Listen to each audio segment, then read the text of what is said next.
Welcome to के S आतानी education. हम लोग डिस्कस कर रहे हैं क्लास 12th गुजरात बोर्ड का इकोनॉमिक्स। इस वीडियो में हम लोग शुरुआत करेंगे इसके चैप्टर नंबर 5 की। उसका नाम है पॉवर्टी। शुरुआत करें इसके इंट्रोडक्शन से। तो पॉवर्टी का सिंपल मीनिंग होता है गरीबी। हिंदी में इसको हम बोलेंगे गरीबी। पॉवर्टी एक सिचुएशन है जिसमें आपके पास फंड्स की कमी होती है, पैसों की कमी होती है, और इतनी भयंकर कमी होती है कि हम अपने जो हमारे बेसिक रिक्वायरमेंट्स हैं हम उनको भी फुलफिल नहीं कर सकते। ऐसी पर्टिकुलर जो सिचुएशन किसी की लाइफ में आ जाए उस सिचुएशन को हम बोलेंगे पॉवर्टी। इस वीडियो में हम डिस्कस करेंगे इसकी मीनिंग और इसका नेचर, और कोशिश करेंगे आगे का भी कवर करने की। अदरवाइज पार्ट 2 पार्ट 3 इसके बन जाएंगे क्योंकि ये बहुत लंबा लेंदी चैप्टर है। चलिए शुरुआत करें इंट्रोडक्शन से। पॉवर्टी एक सिचुएशन है जो इकोनॉमी में होती है जिसके अंदर ये एक क्लास है, मतलब लोगों की एक क्लास है जो अपनी मिनिमम बेसिक नीड्स को फुलफिल नहीं कर सकते। ऐसे लोग हैं इस क्लास में। इस इकोनॉमी की एक क्लास है जिसके अंदर वो लोग जो हैं वो अपनी बेसिक नीड्स को, यानी कि food, water, clothing, shelter, education, ये बेसिक नीड्स को वो फुलफिल नहीं कर सकते। एक बार इंसान बिना एजुकेशन के रह सकता है, but without food, water, clothing, shelter के बिना रहना इम्पॉसिबल है। मोस्टली जो डेवलपिंग कंट्रीज हैं हमारे, जहाँ पर पीसीआई बहुत लो है, पर कैपिटा इनकम काफ़ी लो है, और इनकम इनइक्वालिटी बहुत ज़्यादा है। इनइक्वालिटी का मतलब क्या है? रिच के पास बहुत सारे पैसे हैं, पुअर के पास नहीं है तो कुछ भी नहीं है। और लार्ज पोर्शन जो है पुअर पॉपुलेशन का, वो हेल्दी लाइफ एंजॉय नहीं कर सकते क्योंकि उनके पास बेसिक रिक्वायरमेंट्स ही नहीं है। फॉर एग्जांपल है न्यूट्रिटिव फूड, यानी अच्छा खाना, कपड़े या प्रॉपर घर, ये सब उनके पास नहीं है, इसीलिए उनकी लाइफ वो अच्छे से नहीं जी सकते।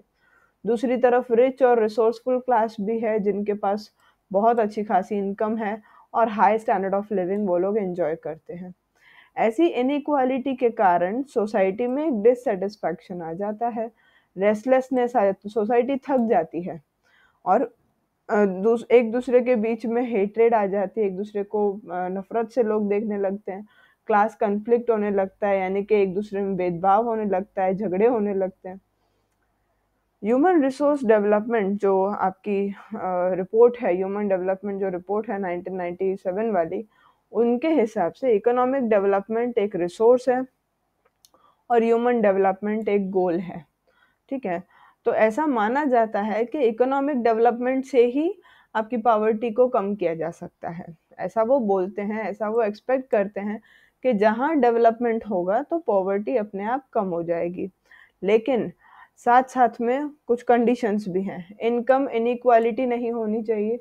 इकोनॉमिक डेवलपमेंट होगा तो जाहिर सी बात है नेशनल इनकम बढ़ेगी, पीसीआई बढ़ेगी, लेकिन वो इनकम जो है सबके बीच में इक्वली बंटनी चाहिए।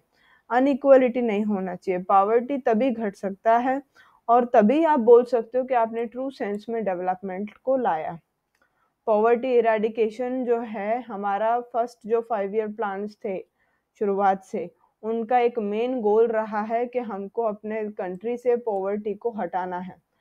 स्पेशली जो 5th 5 ईयर प्लान था और उसके बाद के जो सारे प्लान्स निकले, उनमें पॉवर्टी इरेडिकेशन और एलिविएशन के स्पेशल प्रोग्राम्स और स्कीम्स को शुरू किया गया था। एलिविएशन का मतलब है धीरे धीरे उसको कम करना या उन लोगों की स्थिति में सुधार लाना। ये सब लाए गए थे, लेकिन जो टारगेट हमारा था उस पर्टिकुलर टारगेट तक हम पॉवर्टी को रिड्यूस नहीं कर पाए थे। पॉवर्टी का मीनिंग देखें, एक सिचुएशन जहाँ पर लोगों का जो मेजर पोर्शन है वो अपना मिनिमम रिक्वायरमेंट्स को सेटिस्फाई नहीं कर सकते, उन लोगों को हम बोलेंगे पुअर। अगर ज़्यादा लोग ऐसे हैं जो इनके पास ये minimum required standard of living नहीं है, तो कहने का मतलब हुआ कि आपके कंट्री में वाइड स्प्रेड पॉवर्टी है। बहुत ज़्यादा लेवल तक आपके यहाँ पर पॉवर्टी फैली हुई है। बहुत से ऐसे कंट्रीज़ हैं जिन्होंने पॉवर्टी को अपनी तरह से समझने की कोशिश की है, लेकिन पॉवर्टी एक रिलेटिव कंसेप्ट है। इसका मतलब ये समय, जगह और सोसाइटी के हिसाब से बदलते जाता है, और अगर आप उसको हटाना चाहते हैं तो आपको बदलने पड़ेगा। मोस्टली जो इंटरप्रिटेशन लोग करते हैं पॉवर्टी का, इंटरप्रिटेशन मतलब समझने की जब कोशिश करते हैं, तो वो ये कहते हैं कि सोसाइटी में एवरेज स्टैंडर्ड ऑफ लिविंग जो है वो उसको वो बेस मानते हैं। मतलब कहने का क्या, अगर सपोज कर लीजिए अगर मेरे पास एक घर है, अच्छे खासे कपड़े हैं या अच्छा फूड है, तो उसको वो मानते हैं कि हाँ ये पावर्टी के ऊपर है, यानी बिलो पावर्टी नहीं है, बिलो बिलो पावर्टी लाइन नहीं है। इसको हम बोलते हैं एवरेज स्टैंडर्ड ऑफ लिविंग। जिन लोगों के पास ये बेसिक रिक्वायरमेंट्स नहीं है, उन लोगों को माना जाएगा कि वो पॉवर्टी में आते हैं। और इससे क्या होता है, पॉवर्टी के लेवल में डिफरेंस क्रिएट होता है। अलग अलग लेवल्स हैं पॉवर्टी के।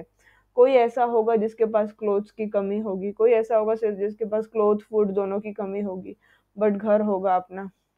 इस कॉन्टेक्स्ट में पॉवर्टी को इन्होंने दो पार्ट में डिवाइड किया है। एक उनका मीनिंग है ट्रेडिशनल, या उसको अपने बोलते हैं इनकम पॉवर्टी। दूसरा है उनका मॉडर्न मीनिंग ऑफ पॉवर्टी, यानी कि नॉन इनकम पॉवर्टी। ट्रेडिशनल वाले में यानी कि पहले के ज़माने में पॉवर्टी यानी पुअर उन लोगों को गिना जाता था जिनके पास इनकम नहीं होती थी। आजकल की पॉवर्टी अलग प्रकार की है। आजकल की पॉवर्टी कंपैरिजन वाली पॉवर्टी हो गई है। हम एक दूसरे को कंपेयर करते रहते हैं कि अच्छा इसके पास ये मेरे पास ये नहीं है, तो मतलब मैं पुअर कहलाऊंगी, इस तरह से। इनकम डेफिनेशन के हिसाब से अगर हम ध्यान दें तो एक मिनिमम लेवल है पर कैपिटा कंजम्पशन एक्सपेंडिचर का। अगर आप उतना खर्चा कर सकते हैं बेसिक नीड्स और सर्विसेज पे, उसको अपने बोलेंगे पॉवर्टी लाइन। ठीक है, अगर आप खर्चा कर रहे हैं अपने उन बेसिक नीड्स और सर्विसेज पे, मतलब आप पॉवर्टी लाइन से ऊपर है, नहीं कर पा रहे तो पॉवर्टी लाइन से नीचे हैं। सारे लोग जिनके पास रिक्वायर्ड इनकम से कम है या मिनिमम एक्सपेंडिचर से भी वो कम खर्चा कर सकते हैं, तो उनको हम बोलेंगे पुअर पुअर लोग। इसके हिसाब से पॉवर्टी एक स्टेट है स्कैरसिटी का। स्कैरसिटी मतलब कमी का। इंडिया में पॉवर्टी लाइन जो है वो हम इसी पर्टिकुलर कैलोरीज या मिनिमम कंजम्पशन एक्सपेंडिचर के हिसाब से ही, कि ये जो कैलोरीज हैं, कैलोरीज का मतलब मेनली क्या हुआ, फूड हमारा, राइट। तो फूड के ऊपर अगर आप खर्चा कर सकते हैं तो इसका मतलब आप पॉवर्टी लाइन से ऊपर हैं, लेकिन अगर नहीं कर सकते हैं तो नीचे हैं। लेकिन यहाँ पर इस पर्टिकुलर मेथड की एक लिमिटेशन भी है। वो ये सिर्फ इतना ही बता रहा है कि नॉन अवेलेबिलिटी फूड हो रही है या स्टारवेशन हो रहा है। स्टारवेशन का मतलब है खाना ना मिलना, लेकिन पॉवर्टी में सिर्फ और सिर्फ खाने की बात नहीं हो सकती। हमें खाने के साथ साथ जीवन में और भी कई सारी चीज़ें चाहिए। एग्जाम्पल है बेसिक जैसे रिक्वायरमेंट्स है, वाटर है, फूड है, क्लोथिंग है, शेल्टर है। ये 4 बेसिक रिक्वायरमेंट्स हैं। हमारे इंडिया में जो पॉवर्टी लाइन को कैलकुलेट करने का जो तरीका है उसमें हम सिर्फ फूड पे ध्यान देते हैं, और यही बेसिक हमारी लिमिटेशन है। यही चीज़ यहाँ पर लिखी हुई है कि फूड के अलावा बाकी की नेसेसिटीज़ भी हैं, जैसे कि cloth, house, education, health, cleanliness, pure drinking water, ये सब भी आने चाहिए। और ये हमारे ट्रेडिशनल वाले में नहीं थे, पर अब जो हमारा मॉडर्न कंसेप्ट ऑफ पॉवर्टी है उसमें ये सब इंक्लूड करे गए हैं, तभी ये कंसेप्ट नया आ गया। अब मॉडर्न इकोनॉमिस्ट्स की बात करें अगर, तो उनके हिसाब से इनकम पॉवर्टी में एक इम्पॉर्टेंट एलिमेंट आता है, पर वो एक सिंगल एलिमेंट है, और वो एलिमेंट क्या है, आपका food. Freedom of choice occupation में होना चाहिए, जो रिच के पास अवेलेबल है लेकिन पुअर के पास अवेलेबल नहीं है, कि मैं ये काम करना नहीं चाहती, ये चॉइस रिच के पास है बट पुअर के पास नहीं है। पुअर को जो काम मिलेगा वो उसको करना पड़ेगा क्योंकि उसको पैसे कमाने हैं। इस कॉन्टेक्स्ट में अगर हम पॉवर्टी का एक ब्रॉडर मीनिंग जानने की कोशिश करें, तो इनकम जो है वही एक अकेला सोल मेजरिंग रॉड ऑफ डेप्रिविएशन नहीं होना चाहिए। डेप्रिवेशन का मीनिंग क्या होता है, किसी चीज़ की कमी होना, और उसको मापने के लिए सिर्फ एक ही रॉड, एक ही चीज़ यानी इनकम को आपको नहीं पकड़ के रखना है, पर कुछ और चीज़ों पे भी ध्यान देना है। एग्जाम्पल है नॉलेज मतलब education, long and healthy life मतलब hospital, good standard of living यानी सारी चीज़ों की भरपाई होना, इंडिविजुअल फ्रीडम होना अपने आप की, अवेलेबिलिटी ऑफ अपॉर्चुनिटीज़, जॉब करने के लिए आप क्या करना चाहते हो, जॉब करना चाहते हो, बिजनेस करना चाहते हो। अच्छा, अगर आप जॉब करना चाहते हो तो कौन सी जॉब आप करना चाहते हो। अच्छा, वो जॉब अगर करनी है तो ये पढ़ाई चाहिए, उस पढ़ाई के ऊपर इतना खर्चा होगा। एक उनके पास बेसिकली एक लाइफ होनी चाहिए, उसमें सारी चॉइसेस होनी चाहिए और सेल्फ रिस्पेक्ट होनी चाहिए। ये सब पॉइंट्स को भी अपने को कंसिडर करना है। यूएनडीपी यानी कि यूनाइटेड नेशन डेवलपमेंट प्रोग्राम, जब वो अपनी डेवलपमेंट रिपोर्ट बना रहे थे एचडीआई के जरिए यानी ह्यूमन डेवलपमेंट इंडेक्स के जरिए और ह्यूमन पॉवर्टी इंडेक्स के जरिए, उन्होंने 3 इम्पोर्टेंट पैरामीटर्स को यहाँ पर डाला। कौन कौन से? नॉलेज, हेल्थ और स्टैंडर्ड ऑफ लिविंग। तीनों को उन्होंने कंसिडर करा, जिसमें नॉलेज का मतलब क्या है? लिटरेसी रेट और एनरोलमेंट रेशियो। एनरोलमेंट रेशियो का मतलब है कितने बच्चे स्कूल में एडमिशन ले रहे हैं। हेल्थ लाइफ एक्सपेक्टेंसी यानी कि आपके हॉस्पिटल्स, आपको कितनी जल्दी आपके हॉस्पिटल्स आपके आसपास अवेलेबल हो रहे हैं, कितनी जल्दी आप दवाइयों तक पहुंच पा रहे हो या दवाइयाँ आप तक पहुंच पा रही हैं। और स्टैंडर्ड ऑफ लिविंग यानी कि per capita total house production, एक घर पे कितना खर्चा होता है। सीधी सी बात है, अगर मेरे घर पे साइकिल होगी तो खर्चे कम होंगे, यहीं मेरे घर पे अगर बाइक और एक्टिवा होगी तो खर्चे ज़्यादा होंगे पेट्रोल और इन सब चीज़ों पे, गाड़ी की मेंटेनेंस पे। यहीं मेरे मेरे पास अगर कार होगी तो खर्चे और ज़्यादा होंगे। तो कोई भी चीज़ मैं अफोर्ड तभी कर पाऊंगी जब मेरे पास उन खर्चों को भरने के लिए पैसे होंगे, इसीलिए वो खर्चों की बात करते हैं। डन। नेक्स्ट जो टॉपिक आता है वो है आपका नेचर ऑफ पॉवर्टी, यानी कि पॉवर्टी किस किस प्रकार की होती है। तो बेसिकली हमारे उसके नेचर के हिसाब से इकोनॉमिस्ट्स ने उसको 2 टाइप में बांटा है, एक है एब्सोल्यूट प्रॉपर्टी और एक है रिलेटिव प्रॉपर्टी पॉवर्टी सॉरी। एक एक करके दोनों को समझते हैं। एब्सोल्यूट पॉवर्टी का मीनिंग देखिए क्या है।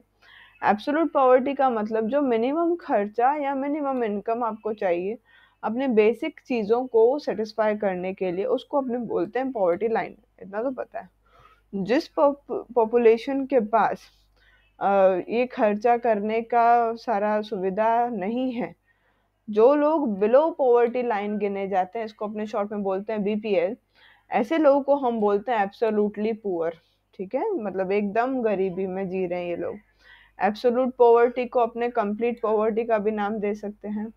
एब्सोल्यूट पॉवर्टी से हम लोग लोगों को कैटेगराइज कर सकते हैं, या तो वो बिलो पॉवर्टी लाइन में होंगे या तो वो अबव पॉवर्टी लाइन में होंगे। और जो लोग बिलो पॉवर्टी लाइन में आ रहे हैं, नीचे हैं पॉवर्टी लाइन से, उन लोगों को हमें टारगेट करना है, ऐसी उनके लिए पॉलिसीज बनानी है ताकि उनकी पॉवर्टी को कम किया जा सके। पॉवर्टी लाइन जो है वो हमने क्यों बनाई है? एब्सोल्यूट पॉवर्टी को समझने के लिए। और एब्सोल्यूट पॉवर्टी को हम कैसे समझेंगे कि उन्होंने फिजिकल जो उनको अमाउंट चाहिए मिनिमम, जैसे कि दाल, पल्सेस, मिल्क, बटर, ये सारी चीज़ों को हमको स्टडी करना है कि ये चीज़ें मिनिमम क्वांटिटी में उन तक पहुंच भी रही है कि नहीं।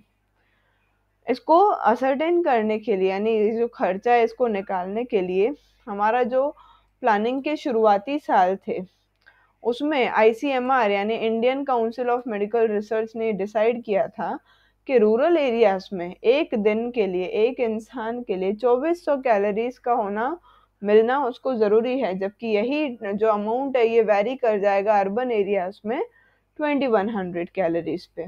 ये मेथड प्लानिंग कमीशन ने 1969 में अपनाया था। 1960-61 के प्राइजेस को बेस ईयर पे उन्होंने लिया था और 20 रुपीज पर कैपिटा, जो हर एक महीने का एक इंसान का इतना खर्चा होना ही चाहिए, 20 रुपए एक इंसान का एक महीने का इतना खर्चा होना चाहिए। इसको उन्होंने मेजरिंग रॉड बना करके काम करना शुरू किया था कि अपने इससे का मेजर करेंगे।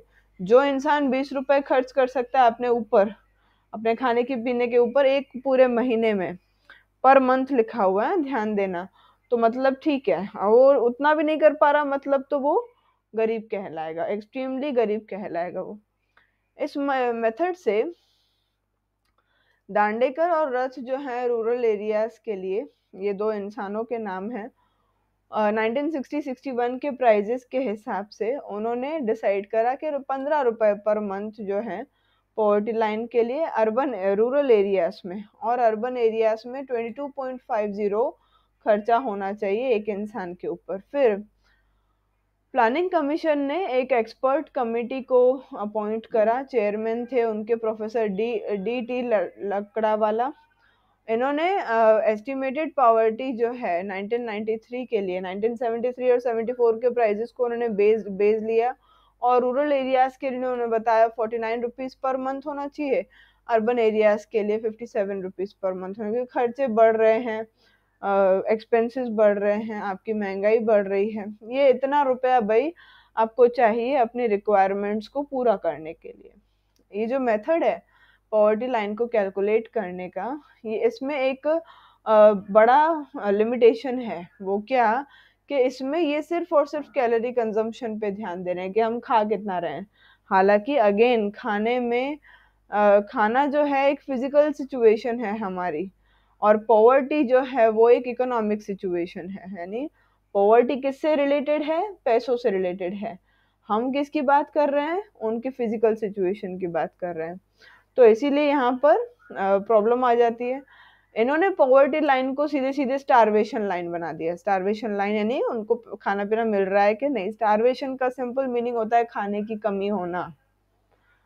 पॉवर्टी लाइन के कंसेप्ट को और प्रोग्रेसिव बनाने के लिए उन्होंने जो हमारी लाइफ में और भी सारी जो फैसिलिटीज चाहिए, एग्जाम्पल है फूड के अलावा, एग्जाम्पल है हेल्थ, इलेक्ट्रिसिटी, किचन का फ्यूल, क्लोथिंग, एजुकेशन के ऊपर खर्चा, हाउसिंग, ये सारी चीज़ों को भी उन्होंने इंक्लूड करना शुरू किया।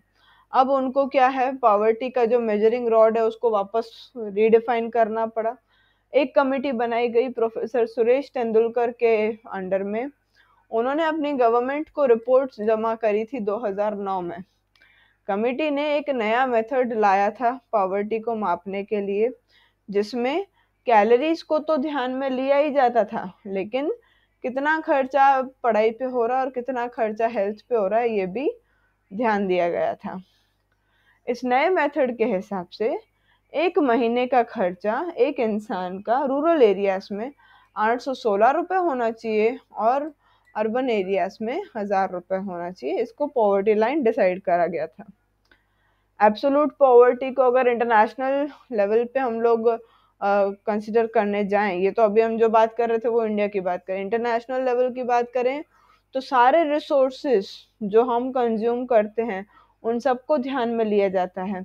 इंटरनेशनल लेवल पे अगर हम ध्यान दें तो पॉवर्टी लाइन को उन्होंने लाया था $1.25 पर डे। एक दिन में $1.25 का खर्चा होना चाहिए आपके एक इंसान पे। $1 का खर्चा था 1990 में, और 2015 में ये हो गया $1.9 per day. Done. International poverty line के मदद से ही एब्सोल्यूट पॉवर्टी अलग अलग कंट्रीज के को हम मेजर कर सकते हैं, और ये एक यूनिफॉर्म मेथड कहलाया गया था, मतलब सबके लिए एक समान। इंडिया में देखो कैसे होता है। एनएसएसओ का जब 68th राउंड हुआ 2011-12 में, एनएसएसओ का मतलब है नेशनल सैंपल सर्वे ऑर्गेनाइजेशन, उन्होंने जॉइंट फैमिली एक्सपेंडिचर डेटा को यूज करा था, जो अपन ने अभी पढ़ा। तेंदुलकर वाली कमेटी ने जो बताया था, उन्होंने एस्टिमेट करा था कि इंडिया में 2004-05 में, इस साल में एब्सोल्यूट पॉवर्टी का जो मेजरमेंट है वो 37.2% था, जो कि 2011-12 में आते टाइम वो हो गया 21.9%। डन। मेजरमेंट करें पॉवर्टी में का इंडिया में तो 2004-05 में 100 में से तकरीबन 42 लोग पुअर कहलाते थे, जबकि 2011-12 में 26 लोग ऑन एन एवरेज हम बोल सकते हैं पुअर कहलाते थे रूरल एरियाज में। और अर्बन एरियाज में नंबर थोड़ा मिसमैच है, क्रॉस में है, कि अर्बन एरिया में 2004-05 में हर 100 में से 26 लोग ऑन एन एवरेज पुअर थे, और 2011-12 में केवल 14 लोग हम बोल सकते हैं पुअर थे। टोटल यहाँ पर नंबर दिया हुआ है, 100 में से इतने लोग आपके पुअर कहलाते थे, क्योंकि ये परसेंटेज की बात हो रही है। रूरल एरिया में 2004-05 में 41.8% था, जो घट करके 25.7% हो गया 11-12 में। अर्बन एरिया में भी सेम था, पहले 25.7% था, जो घट करके 13.7% हो गया। State wise magnitude of poverty in India की बात करें कि किस राज्य में कितनी ज्यादा या कितनी कम पॉवर्टी है। मैग्नीट्यूड का मतलब है ज्यादा के कम, ठीक है। प्लानिंग कमीशन 2011-12 के हिसाब से स्टेट वाइज यहाँ पर बताया हुआ है। और ये कौन से साल की हम बात कर रहे हैं, 2011-12 की, ठीक है। बिलो 10% की बात करें, मतलब 100 में से 10 लोग भी वहां पर पुअर नहीं पाए जाते थे। वो आपके स्टेट्स हैं गोवा, केरला, हिमाचल प्रदेश, सिक्किम, पंजाब और आंध्र प्रदेश। 10 से 20% जो पाए जाते हैं जम्मू कश्मीर, हरियाणा, तमिलनाडु, गुजरात हमारा उसी में आ रहा है, राजस्थान, महाराष्ट्र, त्रिपुरा, नागालैंड और मेघालय। 20 से 30% वाले आते हैं, वो हैं आपके वेस्ट बंगाल, मिजोरम, कर्नाटक और उत्तर प्रदेश। और सबसे हाईएस्ट जो पॉवर्टी पाई जाती है वो है मध्य प्रदेश, आसाम, उड़ीसा, बिहार, अरुणाचल प्रदेश, मणिपुर, झारखंड और छत्तीसगढ़ में। इसके हिसाब से अब ये पूरा पैराग्राफ वही पर सेम टू सेम दिया हुआ है। इस इंफॉर्मेशन के हिसाब से जिन स्टेट्स में 10% से भी कम पुअर हैं वो ये वाले स्टेट्स हैं, जम्मू कश्मीर, हरियाणा, और इन सब में 10 से 20% लोग ऐसे हैं जो पुअर हैं। मध्य प्रदेश, आसाम, बिहार, उड़ीसा में 30 से 40% लोग पुअर कहलाते हैं। एनुअल रिपोर्ट 2013 के हिसाब से इंडिया के सारे स्टेट्स की अगर तुलना की जाए तो गोवा में सबसे कम पुअर लोग पाए जाते हैं, वो हैं आपके 5.09%। यानी 100 में से केवल 5 लोग ऐसे हैं जो पुअर हैं। और हाईएस्ट पुअर लोग कहाँ पाए जाते हैं, छत्तीसगढ़ में, जो कि ऑलमोस्ट है 40%। यानी 100 में से 40 लोग वहाँ पुअर हैं। फिर सेकंड जो कंसेप्ट आता है वो है आपका रिलेटिव पॉवर्टी का। एब्सोल्यूट पॉवर्टी के अंदर जब हम कैलकुलेशन कर रहे थे तो मिनिमम खर्चा हम लोग देख रहे थे कि कितना आप खर्चा कर रहे हैं अपने बेसिक नीड्स को सेटिस्फाई करने के लिए। लेकिन रिलेटिव पॉवर्टी में हम इनकम इनइक्वालिटी को कंसिडर करते हैं कि हमारी सोसाइटी में जो अलग अलग ग्रुप ऑफ पीपल रहते हैं उनमें ज़रूरी तो नहीं कि सबकी इनकम एक जितनी होगी। कोई ज़्यादा इनकम अर्न करता होगा, कोई कम इनकम अर्न करता होगा, तो इनमें कंपैरिजन जो हम करते हैं उसको बोलते हैं हम रिलेटिव पॉवर्टी। कॉमनली हर इकोनॉमी में इनकम डिस्पैरिटी देखी जाती है। डिस्पैरिटी का मतलब है इनइक्वालिटी देखी जाती है। लोअर इनकम क्लास को हम रिलेटिवली पुअर गिनेंगे उन लोगों की तुलना में जिनके पास ज़्यादा इनकम है। रिलेटिव पॉवर्टी को अगर हमें समझना है तो सोसाइटी को अलग अलग ग्रुप्स में हम लोग इनकम के हिसाब से डिवाइड करते हैं और अनइक्वल डिस्ट्रीब्यूशन जो हो रहा है, किसी के पास ज़्यादा पैसे आ रहे हैं, किसी के पास कम, उसको अपने स्टडी करते हैं। रिलेटिव पॉवर्टी का मतलब है कि इनकम का इनइक्वालिटी हो रहा है। यहाँ पर पॉवर्टी का मतलब ये नहीं है कि आपके पास बेसिक नीड्स को फुलफिल करने की क्षमता नहीं है। आपके पास क्षमता बिल्कुल है, लेकिन आप उन लोगों से कम हैं जिनके पास ज़्यादा इनकम है। ये आर्ग्यू किया जाता है इंडिया में, क्योंकि इंडिया हमारा रैपिडली डेवलपिंग इकोनॉमी है। तो इंडिया में ये आर्ग्यूमेंट होता है कि हम पॉवर्टी और पॉवर्टी लाइन को समझने के बजाय रिलेटिव पॉवर्टी या अनइक्वल डिस्ट्रीब्यूशन पे क्यों ध्यान दे रहे हैं, जबकि ये अभी हमारे लिए मुद्दा नहीं है। हमारे लिए मुद्दा क्या है, पॉवर्टी है। उसको हटाना हमारे लिए बड़ा मुद्दा है। रिलेटिव पॉवर्टी को इस पर्टिकुलर हाइपोथेटिकल एग्जांपल से हम समझ सकते हैं। ये एक 5 ग्रुप्स की यहाँ पर बात हो रही है। ग्रुप 1 की इनकम है 0 to 30,000, सपोज पर मंथ है इतनी इनकम उनकी। ग्रुप 2 की 30,000 से 1 लाख है। ग्रुप 3 की 1 to 3 लाख है। ग्रुप 4 की 3 to 10 लाख है और ग्रुप 5 की 10 लाख से ऊपर है। इसमें अगर हम ध्यान दें, वही चीज़ यहाँ लिखी हुई है कि ग्रुप 2 के पास ग्रुप 1 के मुकाबले ज़्यादा इनकम है। तो ऐसा हम बोल सकते हैं कि ग्रुप 1 पुअर है ग्रुप 2 के मुकाबले।